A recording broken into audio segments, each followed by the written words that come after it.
Did you get the memo? Because I did. This is RamView. It's hot out there. Well, let's blow them off the line of scrimmage. Headline, Los Angeles.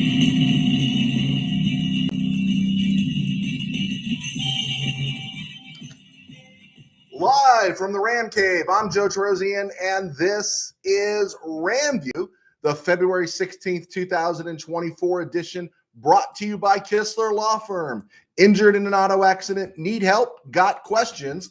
Call Kistler Law at 661-206-6990. That's Kistler Law at 661-206-6990. And check out KistlerLawFirm.com. That's one word. KistlerLawFirm.com. Kistler Law, they've been fighting for you since 92. And by Temple City Auto Repair. Having some auto issues, get yourself some John and Henry at TempleCityAutoRepair.com. And of course, by Granite Ridge Christian Camp, a place where your life can change. Okay. I'm being funny here, but I got my note, right? I got my note. And I'll tell you what the note says. Joe, please make sure to talk about guns and the need for new gun laws and speak negatively about the Second Amendment and the people who embrace their guns, right? I got the memo because it seems like everybody else in the KBM got it as well. And that's all I have to say about that is that I'm not here to talk about a shooting in Kansas City, but it sure seemed like that everyone else wanted to talk about a shooting in Kansas City. Nothing's worse than a sports writer wanting to feel important or a sports commentator wanting to feel important. We really need to practice what we preach. Stay in your lane, bro. Stay in your lane, bro. But I will say this. As I tuned in on Thursday to the different various programs and everyone was talking about what happened in KC and it was horrific. I was surprised. I'm not going to say I was surprised, but I wasn't surprised. Everyone was in agreement, right? Everyone in the KBM was in agreement. Everyone in the KBM sees things the same way. And when everyone in anything, whatever job I've had, ministry, anything, even sports writing in the office, when everyone thinks the same way, I get nervous. And that's when I tend to disassociate. I push myself away because the KBM, the Kiss Butt Media, they won't just tell you what to think when it comes to sports. They long to tell you what to think on every social issue.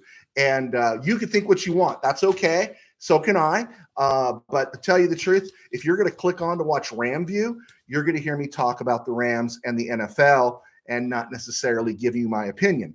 If you want to hear my thoughts on the world, check out BurbankFaithVirtual.com. And so that's what I have to say about that because people always want to know, what are you going to say?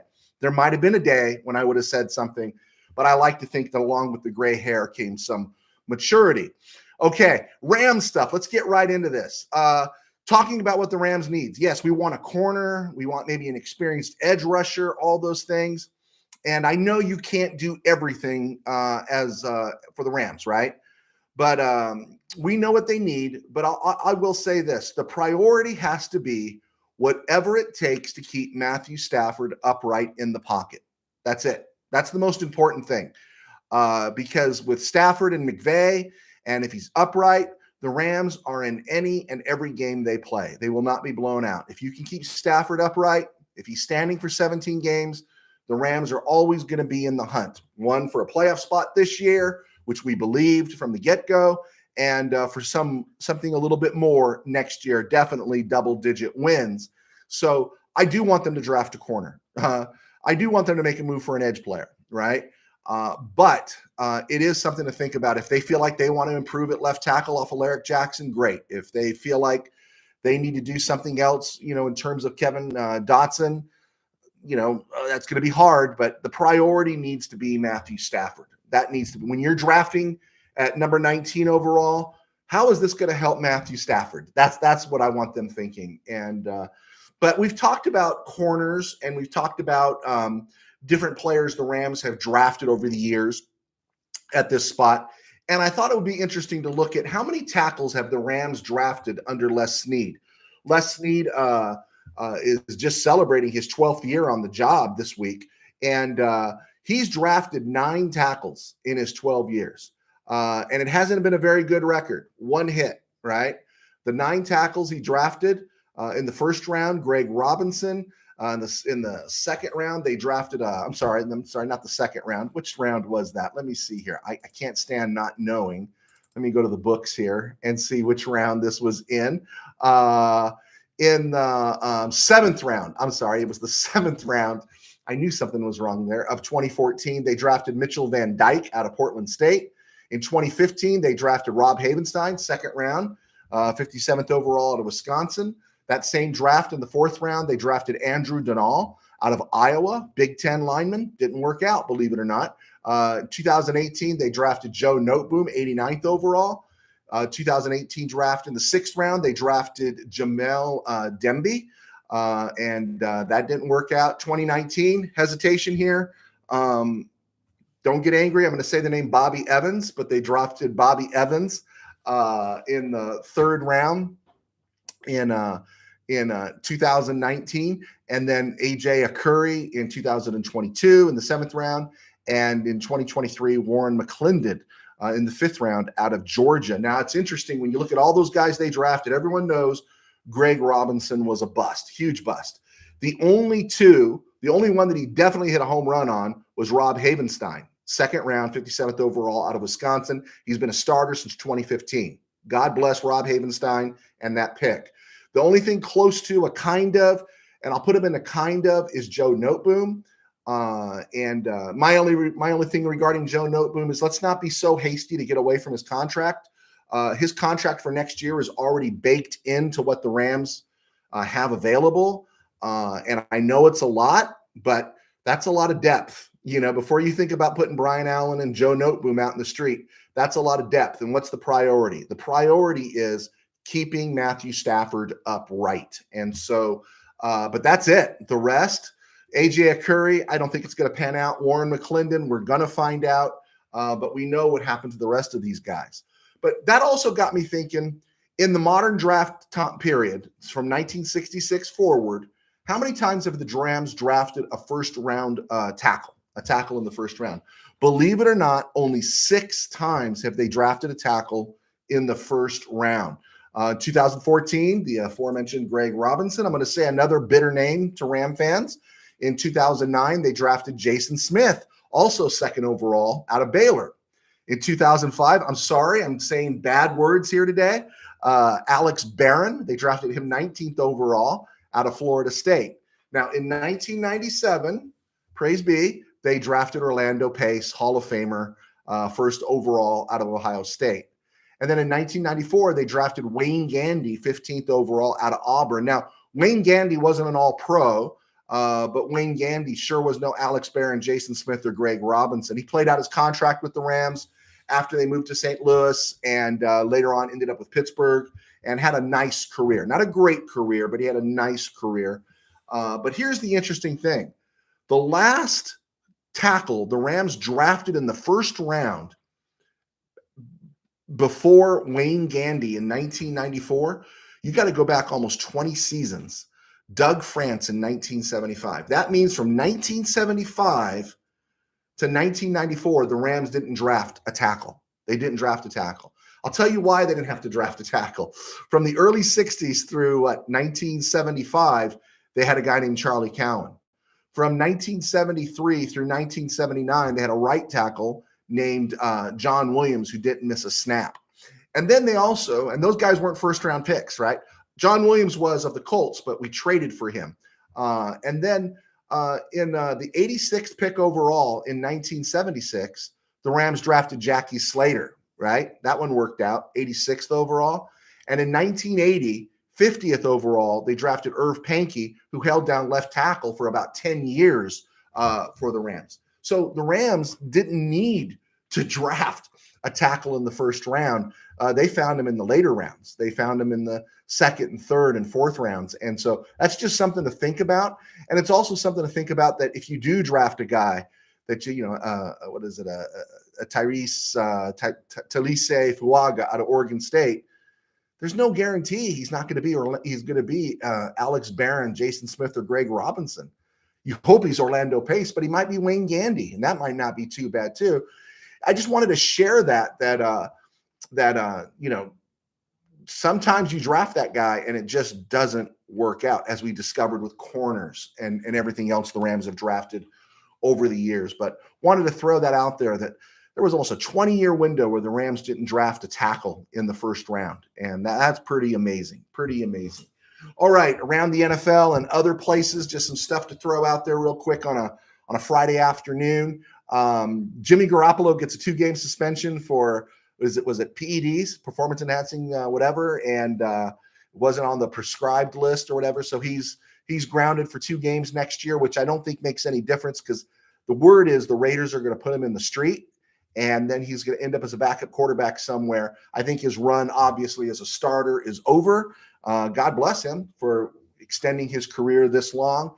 Good job, Jimmy Garoppolo. But it is kind of funny to think that Bill Belichick wanted to replace Tom Brady with Jimmy G. And it is kind of funny that Jimmy G was actually so high up on Belichick's depth chart that he actually kind of threatened Tom Brady, that Tom Brady wanted Jimmy G traded. And we're seeing what Jimmy G is, right? We know what he is in terms of kind of quarterback. Now, as a Rams fan, you know, an efficient quarterback scares you. You want the gamblers, because every time the Rams play the 49ers, they got an efficient quarterback. It's usually a bad combination. Speaking of quarterbacks, I saw a couple of different things, and then I heard Steeler fan Rob talking about this. Steeler fan Rob in Missouri, one of our loyal watchers out here. I know the Steelers are seriously considering Justin Fields. I get that. But I also heard the name Ryan Tannehill. Now, if you're a Steeler fan, and I'm wondering why Steeler fan Rob in Missouri isn't protesting, but I'd be upset. Those 2 guys, as far as your quarterback that you might go with outside of Kenny Pickett, that's gross. It's non-serious. It's status quo. And it's the reason that the Steelers are always going to be behind the Bengals, the Browns, and the Ravens going forward. That's just bad. That's just really bad. You got to think about what you want. You got to get a quarterback in there. And the Steelers in a quarterback-rich draft really should be reaching out for another quarterback. Take another swing, make another move. Don't bring in a retread. I think we all know what Justin Fields is. And if it takes Justin Fields time to develop, does TJ Watt, does Hayward, does Mika Fitzpatrick, do they all have time to keep developing, right? Do they have time to wait for a quarterback to develop? Or maybe you just need to go get one that's ready to play right now, either one of these quarterbacks in the draft or make a move. Make a move. And again, Steeler stuff, right? Status quo. Steeler fan Rob's talking about finding another cornerback to play opposite Joey Porter. No, you need a quarterback. That has to be your priority. If Matthew Stafford staying upright is the Rams' priority, the Steelers need a quarterback. Speaking of quarterbacks, I noticed that A.J. McCarron was cut by the Bengals again. Dude feels like he's been around since the greatest show on turf, since the turn of the century. He's only 33, right? 5th-round pick in 2014 out of Alabama. But A.J. McCarron, he just keeps turning up like a bad penny, right? It's like, somebody let this guy play. Or A.J., go to the UFL. Take a team and go play some football there. All right. I'm Joe Terosian. I was a sports writer for 21 years, one of the founding guys at Mid-Valley Sports. Those Mid-Valley Sports guys are still doing football. They're actually in the room with the Chargers. Very excited about Jim Harbaugh they are. And I do RamView. Thanks to our sponsors at Kissler Law and Temple City Auto Repair. I also write books. My books are found on Amazon. I've written 2 high school football novels that were well received, as well as several other books. And the word came, well, what other books have I written? And my other books are of a spiritual nature, so I don't really push them here. I push the football books. But if you're asking, one of my other books is called Sin Virus. Think The Walking Dead meets Christianity. It's very violent, very action-packed, but with a spiritual message. It's available on Amazon. Type in Joe Terosian. Got good reviews on this one as well. But I have a 3rd football novel coming out hopefully very soon this spring. It's just tough with all the stuff that's been going on. I do have my football novel coming out called Game Day in the Ram Cave, and looking forward to put that out. So let's see where we're at. Do we have any questions? Oh, we do have Mr. Tim Burns has chimed in with a couple of things here. Tim Burns, our great friend up in NorCal. He's the Ram fan that lives in NorCal. Mr. Burns says, is the lack of help for drugs and alcohol, mental health, not guns? Oh, it's the lack of that is all I got to say about that. Speaking about the shootings in Kansas City, I think that all plays a part into that, Mr. Burns. I'll also say there's a spiritual component that no one wants to acknowledge or deal with. It's called intelligent evil. But I get where you're coming from, and I'm not going to 100% disagree with you on that. There's a lot of stuff there that's going on that we don't want to address. Tim Burns also asks, if they do what they always do, which is the opposite of what I think they will do, what do we get on the O-line, the center from Oregon, and leave Avila where he is? Yeah, what is that center from Oregon's name, Mr. Burns, talking about the Rams and their draft pick? I don't know what his name is. Again, if that's going to keep Matthew Stafford upright for the next 2.5 years through this last Super Bowl window of his career, then that's what I want them to do. And again, it'll be interesting to see how it plays out with Dotson. It'll be interesting to see what the Rams find and what they like and who impresses. The guy that's probably on the shortest leash on that offense is Coleman Shelton, even though he played really well. But Shelton can play guard and Shelton can play center. Brian Allen can only play center. If the Rams found a left guard to move Avila confidently to center, then I think that would be the end of Brian Allen. And then again, the other question is left tackle, right? Left tackle is Alaric Jackson the guy? Interesting. Okay, Tim Burns, Tannehill, Bridgewater should have never seen a snap with the ones stats be damned. Okay, Teddy Bridgewater I think is actually retiring, but Tannehill, man, I mean, I just don't know what the Steeler fans are thinking. Or their head coach Tomlin, what are you thinking? You're actually going to bring in Ryan Tannehill or go with Justin Fields, and you got Hayward and TJ Watt creeping up in years. Micah Fitzpatrick, because the mileage on him creeping up in years. Well, what are you thinking, right? What are you thinking? You got to win now. You need to make a move and get a quarterback. That's all I got to say about that. Bill, name the movie where Roman Gabriel and Merlin Olsen starred. Okay, man, you're asking for it. You asked me that. It's a John Wayne movie with Rock Hudson and Jan Michael Vincent. Do you want me to go further? Do you want me to keep hitting you on this? Bruce Cabot was in there, and Ben Johnson, all the John Wayne cast, and it was a movie called The Undefeated. Bum, bum, bum, bum, bum, bum, bum. Yeah, I remember The Undefeated. The Undefeated was great. Saw it at the theater. It was fantastic. And Merlin Olsen played Little John, and Roman Gabriel played Blue Boy, and it was a happy ending. The Southern Confederate general, his daughter ends up hooking up with Roman Gabriel. That tells you how, they took care of race relations in 1970, 1969. Love The Undefeated. Saw it at the El Monte Walk-In. I love the violence in it. I love all the action in there. When they say that, Mr. McCravy, when are we going to get some meat, and all that stuff, and they get into the fight, and Dub Taylor's in there. I hope I set you up there, Bill. I hope I impressed you with that answer. Okay, guys, we'll come back to more questions at the end of the show here.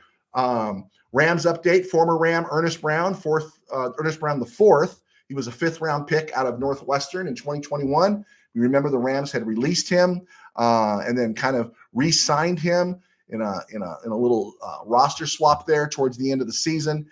He was not brought back. He was not extended a futures contract, and the San Francisco 49ers have signed him. So the 49ers, man, they're doing great. They signed Sebastian Joseph Day, Ernest Brown, and they let go of their defensive coordinator. And I'll go back to that defensive coordinator, letting go of Steve Wilks. If you want to make a change on Steve Wilks, why don't you wait 7 to 10 days? Why don't you let everyone catch their breath after the Super Bowl? But Steve Wilks is not the reason the 49ers lost the Super Bowl, but by firing him 2 days after the Super Bowl, 3 days after the Super Bowl, bad look. And that's a really bad look for Kyle Shanahan. It is. I think it's a terrible look.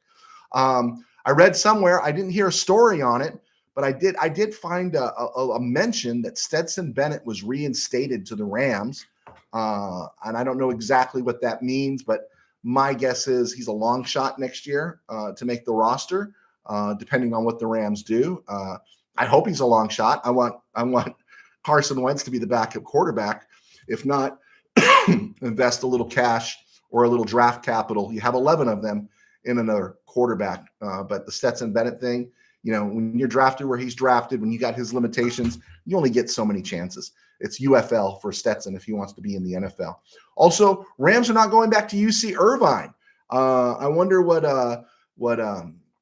Ram fan Tim down in Irvine itself feels about that. That was like a traditional thing. You go to UC Irvine. I've been there a couple times. Yeah, UC Irvine where the Rams work out.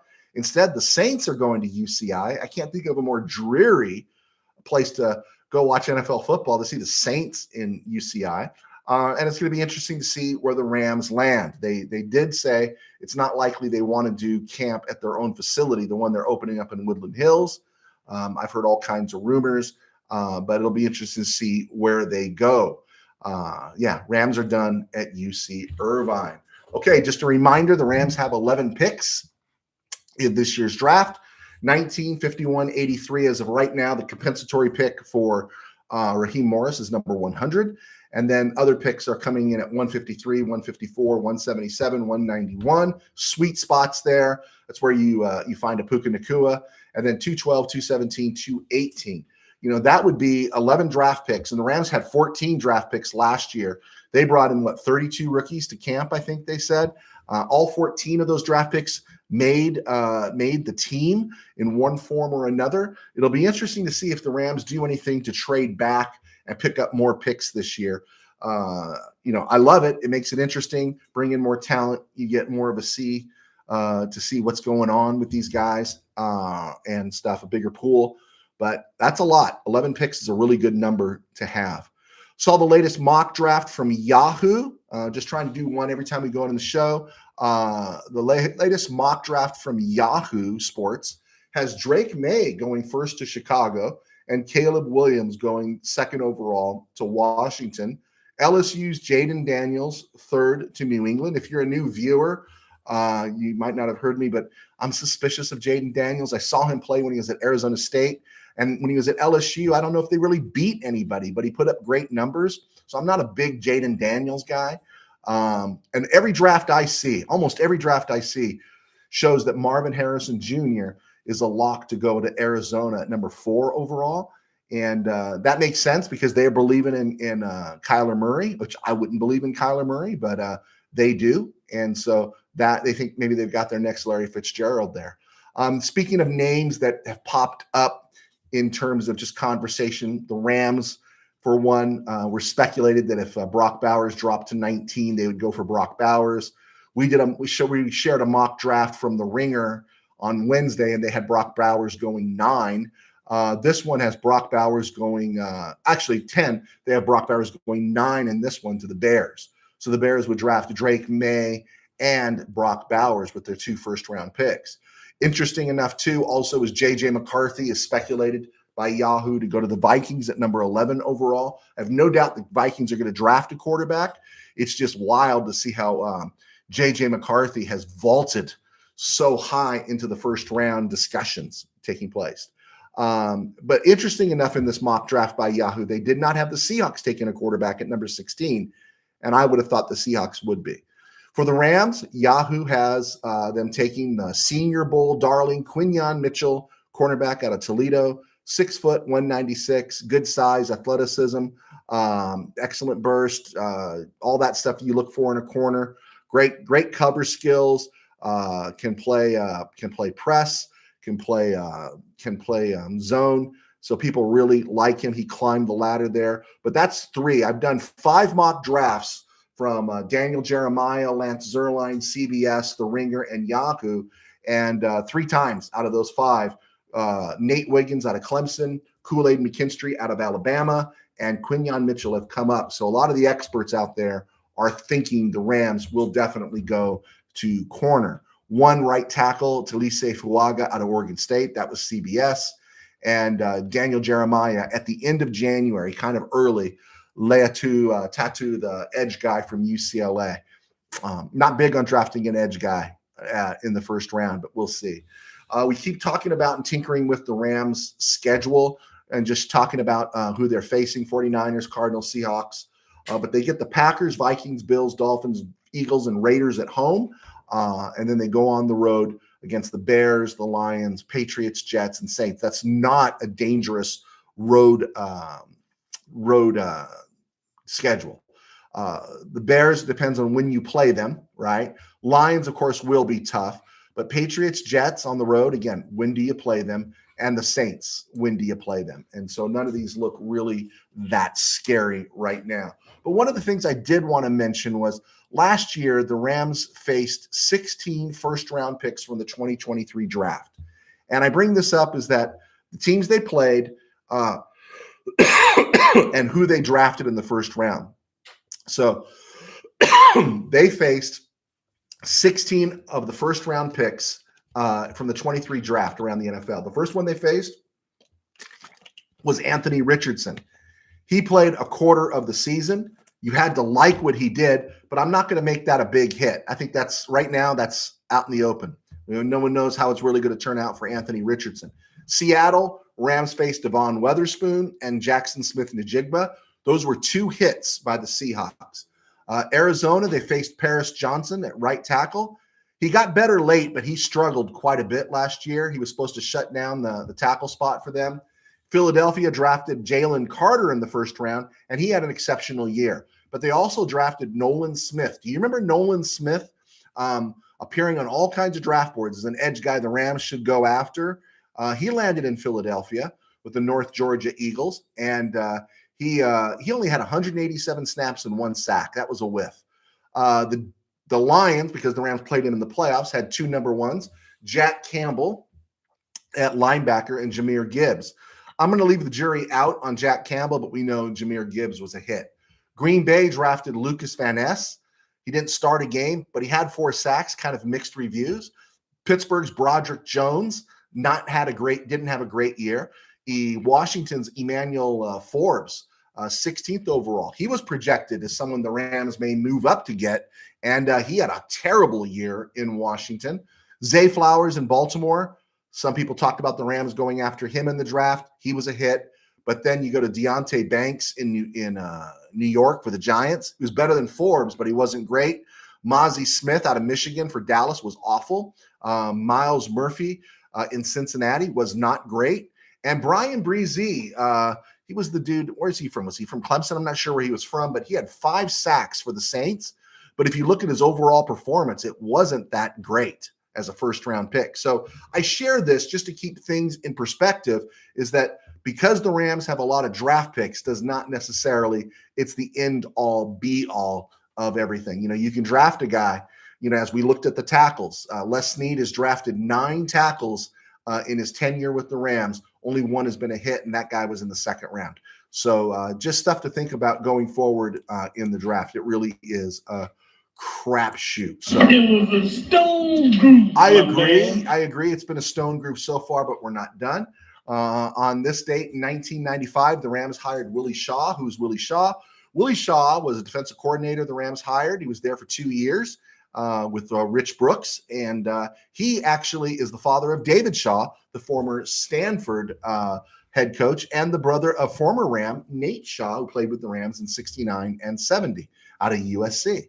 Born on this day in 1972 was also Jerome Bettis. Now, Jerome Bettis is a Hall of Famer, and I don't want to offend Steeler fan Rob in any way in Missouri, but Jerome Bettis was there in that dark period for the Rams, was at 93, 94, and then 95, I think it was. And it was a real bad stretch. The Rams were getting ready to leave for St. Louis, then they were in St. Louis. And I know Jerome Bettis had great moments with the Rams, but he is so identified with the Steelers that I have a hard time thinking of him as a Ram. I really do. I'd be curious to know what you folks think, because you think about great running back, Hall of Fame running back, but he doesn't come up. Lawrence McCutcheon, Eric Dickerson, Greg Bell, Charles White, they come up. Marshall Faulk, Steven Jackson, they come up. Todd Gurley comes up. Maybe Kyrene comes up. But you know who never comes up? Jerome Bettis never comes up. And it was just the start of his Hall of Fame career.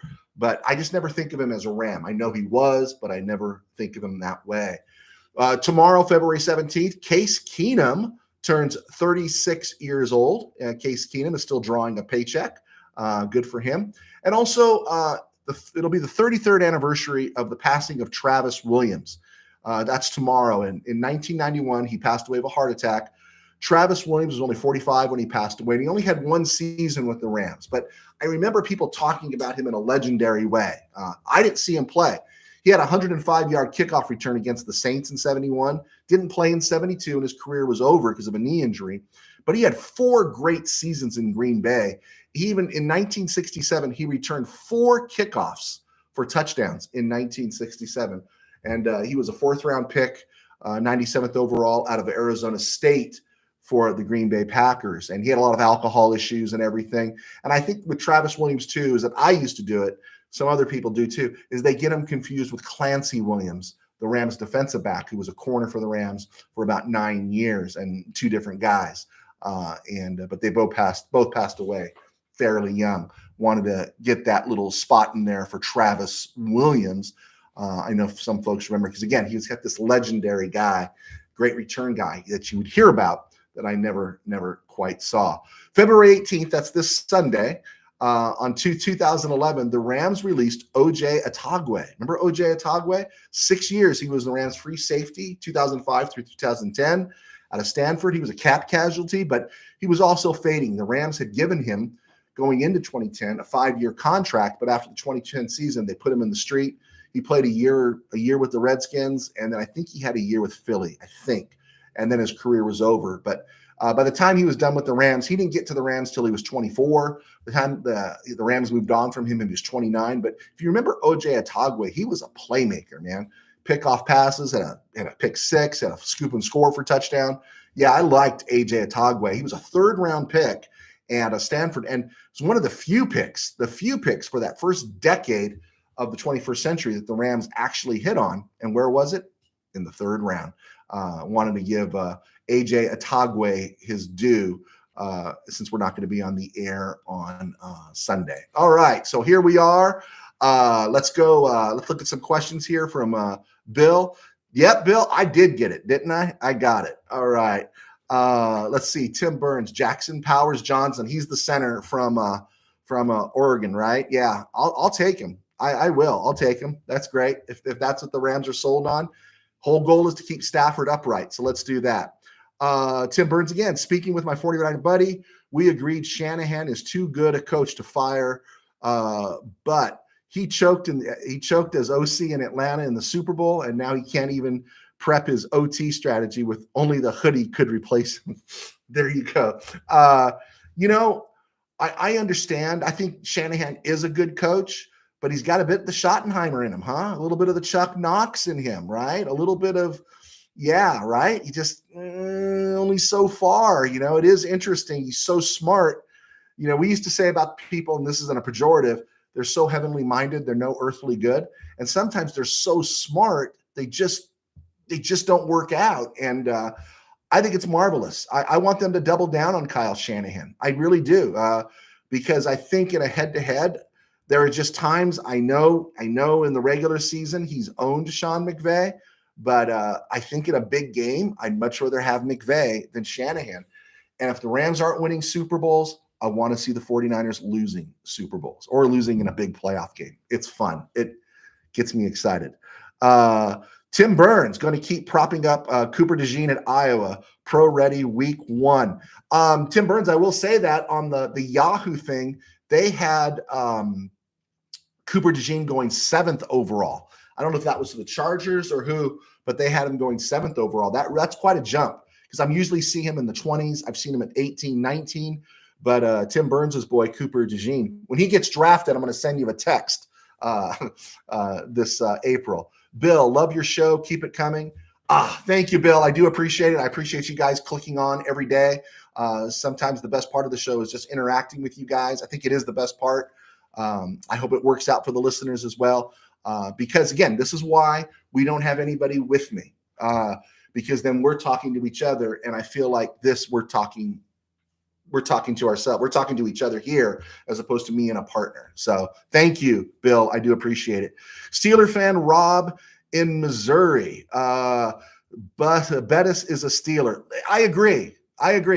Bettis is a Steeler. I am not disputing that one bit. What do you have? Two out of 3 pretty good years for the Rams, rookie of the year, whatever.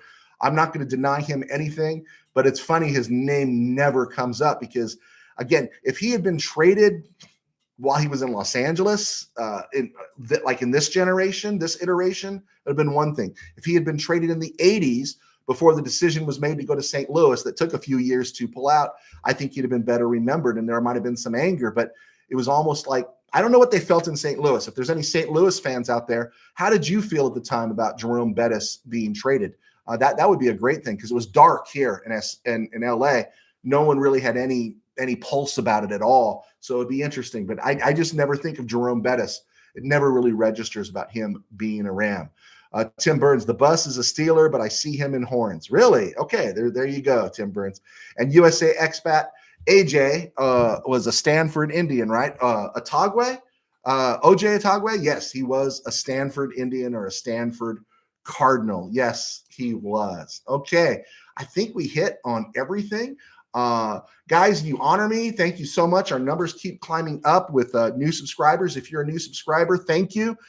Any questions? A great question. We also, I want to get to the free agent period, but that's what I'll start doing my own mock drafts. But if you've got a mock draft, NFL mock draft simulator, NFL mock draft database simulator, that's a place you can go. PFF is a place you can go. Other places all around the website. Do your own mock draft. Send them to me, and I'll be happy to post them at joetarosian.com, and we'll talk about them here. And you might think, well, that's not what it's going to be, because we still got free agency. But it's better now. We're talking about Jackson Powers Johnson. We're talking about Cooper DeJean. We're talking about all these names that keep popping up. And so when draft day comes and you're sitting with your friends, you're going to say, oh, yeah, I know that guy. That guy's the center from Oregon. Yeah, that's the guy. That's the right tackle from Oregon State. You know what? He's not a left tackle, but he's a right tackle. You can have all those conversations. It would be a lot of fun. So that's the whole goal. And all right, I think we're good. Okay, guys, God bless. Take care. Thank you for subscribing. We will see you soon.